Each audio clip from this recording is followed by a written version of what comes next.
नमस्कार, मी doctor Sonal. सोरियाट्रीटच्या YouTube चॅनलमध्ये सर्व प्रेक्षकांचं सहर्ष स्वागत. आज आपण एका महत्त्वाच्या विषयावरती चर्चा करणार आहोत आणि हा विषय महत्त्वाचा का आहे तर आता सध्या उन्हाळा चालू आहे आणि उन्हाळ्यामध्ये स्काल्प सोरायसिसचे जे पेशंट आहेत ते सगळ्यात जास्त त्रस्त असतात.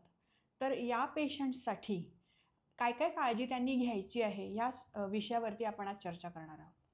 तर सगळ्यात प्रथम मी तुम्हाला सांगते की स्काल्प सोरायसिसमध्ये त्रास नक्की कशाचा होत असतो. तर तुमच्या स्काल्पवरती म्हणजे तुमच्या डोक्याच्या त्वचेवरती लालसरपणा असतो.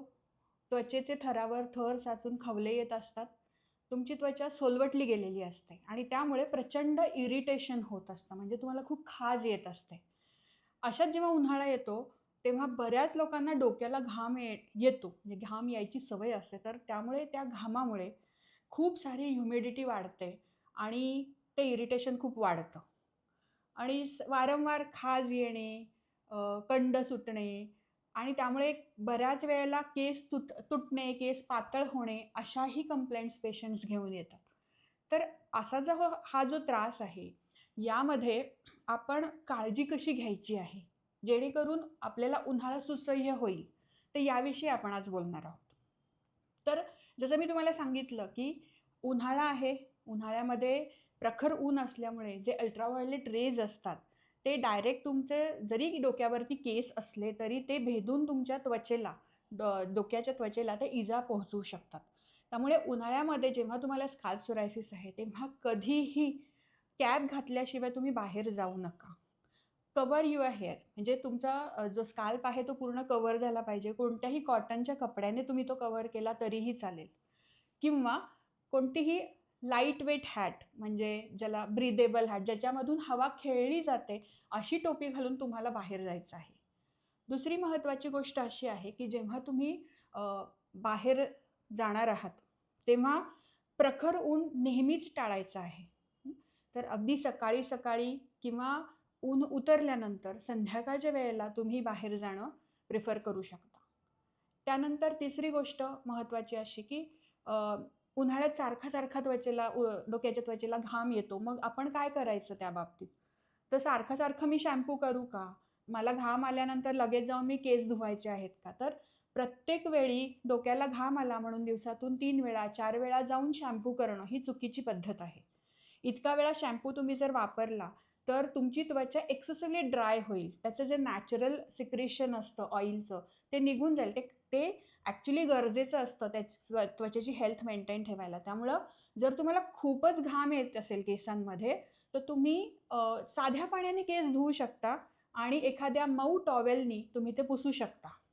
खूप खरखरीत टॉवेलनी खूप जोरजोरात केस पुसणे किंवा खाज येते म्हणून खूप कंगवे असतात, त्यांनी जोरजोरात केस विंचरणे, ह्या गोष्टी तुमची त्वचा डॅमेज करू शकतात आणि तिथे सोरायसिस वाढू शकतो. त्यामुळे नेहमी सोरायसिस असलेल्या त्वचेला जंटली ट्रीट केलं पाहिजे. चौथी गोष्ट अशी आहे की मग शॅम्पू करायचा कधी? तर शॅम्पू हा नेहमी 1 दिवसाआड खूपच त्वचा तुमची ऑइली राहत असेल, तर 1 दिवसाआड तुम्ही शॅम्पू करू शकता आणि तुमची त्वचा जर नॉर्मल असेल, तर तुम्ही एव्हरी सेकंड डे किंवा थर्ड डे तुम्ही शॅम्पू वापरू शकता. शॅम्पू वापरायचा कुठला? तर कुठलाही माईल्ड शॅम्पू तुम्ही वापरू शकता, ज्याच्यामध्ये सल्फेट नसेल, पॅराबेन नसेल, हार्श केमिकल नसेल, ज्याचा वास खूप स्ट्राँग नसेल, त्याचा खूप सारा फेस होत नसेल, असे शॅम्पू माईल्ड असतात, ते तुम्ही वापरू शकता. कारण असे शॅम्पू सोरायसिसच्या त्वचेची काळजी उत्तमरित्या घेतात. त्यानंतर शॅम्पू हा डायरेक्टली कधीही त्वचेला अप्लाय करायचा नाही आहे. पहिले त्वचेला तेल लावून ती मॉइश्चराइज करायची आहे. त्यानंतर 2 तासांनी तुम्ही शॅम्पू वापरू शकता. शॅम्पू नेहमी हाफ मग पाण्यामध्ये डिझॉल्व्ह करून त्याचा फेस बनवून त्या फेसाने तुम्ही तुमचे केस धुवू शकता आणि जेव्हा कधीही तुमचे केस तुम्ही धुतल्यानंतर त्याला ब्लो ड्राय करू नका. ब्लो ड्रायरचा जो टेम्परेचर आहे ते खूप हाय लेव्हलला ठेवून खूप गरम ब्लो देऊन ड्राय करणं केस इज नॉट ॲडवायजेबल. तुम्ही नेहमी एअर ड्राय करा तुमचे केस. त्यानंतर ची गोष्ट ही येते की मग कंडिशनर वापरायचं की नाही? तर डेफिनेटली तुम्ही कंडिशनर वापरा. जेव्हा तुम्ही शॅम्पू करता तेव्हा कंडिशनर वापरा. कंडिशनर काय करतो? तर जे हेअरचं बाहेरचं आवरण आहे त्याच्यामध्ये मॉइश्चर लॉक करून ठेवतो. त्यामुळे तुमचे केस हे सुळसुळीत होतात. टँगल होत नाहीत, फ्रीज कमी होतो केसांचा. पण कंडिशनर कुठे लावायचं हे खूप महत्त्वाचं आहे. कंडिशनर हा कधीही डोक्यावरती स्कॅल्पला लावू नका. त्वचेला कंडिशनर लावायची गरज नाही आहे.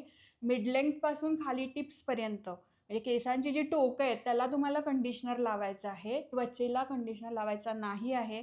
कारण त्याच्यामुळे काय होईल, तुमचा तो स्वेटिंग जे आहे, घाम आहे, त्वचेचं नॅचरल जे डोक्याच्या त्वचेचं ऑइल आहे आणि कंडिशनर आहे, हे सगळं मिक्स होऊन तिथे नंतर फंगल ग्रोथसुद्धा होऊ शकते. त्यामुळे कंडिशनर तुम्ही वापरा, पण त्वचा म्हणजे मिड लेंथपासून खाली टिप्सपर्यंत जे मोकळा भाग आहे, त्वचेपासून वरचा केसांचा भाग आहे, त्याला फक्त लावायचा आहे कंडिशनर.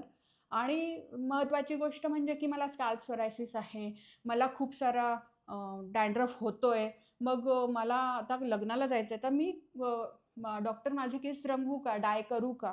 तर याबाबत सल्ला असा राहील की जेव्हा तुमचा सोरायसिस ॲक्टिव्ह आहे, तुम्हाला खूप खाज येते, जखमा होत आहेत, तर अशा वेळेस तुम्ही कधीही केमिकल हेअर डायचा वापर टाळावा. That is very important. त्यानंतर तुम्हाला जर तुमचे केस रंगवायचेच असेल तर नॅचरल मेहंदी जी मिळते, ती नैसर्गिक मेहंदीने तुम्ही रंगवू शकता. आणि त्यालाही हेच राहील की तुम्ही त्वचेवरती जास्त त्याचे थर देऊ नका. ओके. हायलायटिंग तुम्ही करू शकता केसांचं, पण जेव्हा तुमचं सोरायसिस कंट्रोलमध्ये आहे तेव्हा तुम्ही हायलाईट करू शकता तुमचे केस. आणि हे जे नॅचरल डाईज आहेत ते वापरू शकता. यानंतरची महत्त्वाची गोष्ट अशी आहे की हे झाले सगळे एक्सटर्नल केअर, की शॅम्पू कुठला लावू, कलर कुठला लावू, कंडिशनर, ओके. पण महत्त्वाचं काय आहे की तुमचं सोरायसिस हा इंटर्नल इम्युनिटीचं इम्बॅलन्स आहे. तर तुम्हाला काय करायचं आहे, तर तुमचं इंटर्नल एन्व्हायर्नमेंट जे आहे शरीराचं, ते कूल ठेवायचं आहे. त्यासाठी जसं आम्ही नेहमी सांगत आलो आहोत, आमच्या ही जी समर सीरीज चालू आहे त्याच्यामध्ये, की तुम्ही नेहमी शरीर थंड ठेवणारे पदार्थ खा. जसं की तुम्ही सगळे नॅचरल फ्रुट्स खाऊ शकता, ज्यामध्ये वॉटर कंटेंट जास्त आहे. जसे सगळी फळं, जर तुम्हाला डायबेटीस नाही आहे तर ती डेफिनेटली खा या उन्हाळ्यामध्ये. पाण्याचं प्रमाण हे 3 ते 3.5 लिटर तुम्ही पिलं पाहिजे डेली. पाणी व्यवस्थित प्या आणि कुठलेही स्पायसी, ऑइली, जंक फूड टाळा आणि हेल्दी फूड खाऊन तुम्ही हा उन्हाळा सुसह्य करू शकता. तर आजचा हा जो व्हिडिओ आहे, यामध्ये जी माहिती दिलेली आहे ती नक्की तुम्ही फॉलो करा आणि कमेंटमध्ये नक्की लिहा की ही माहिती तुम्हाला किती उपयोगाची ठरली. कारण जर अजून कोणी अशा प्रकारच्या कंडिशननी त्रस्त असेल तर तुमचे कमेंट्स त्यांना हेल्प करू शकतात.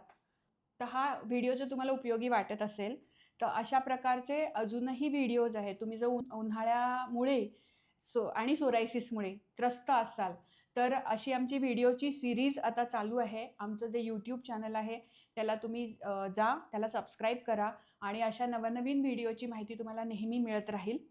त्यासाठी बेल आयकॉन दाबा. तुम्ही जर हा व्हिडिओ आमच्या वेबसाईटच्या ब्लॉगवरून बघत असाल तर तुम्ही नक्कीच आमच्या यूट्यूब चॅनलला भेट द्या आणि तिथे अजूनही व्हिडिओज आहेत जे सोरायसिसविषयी, सोरायसिस केअरविषयी तुम्हाला भरपूर सारी माहिती देतात.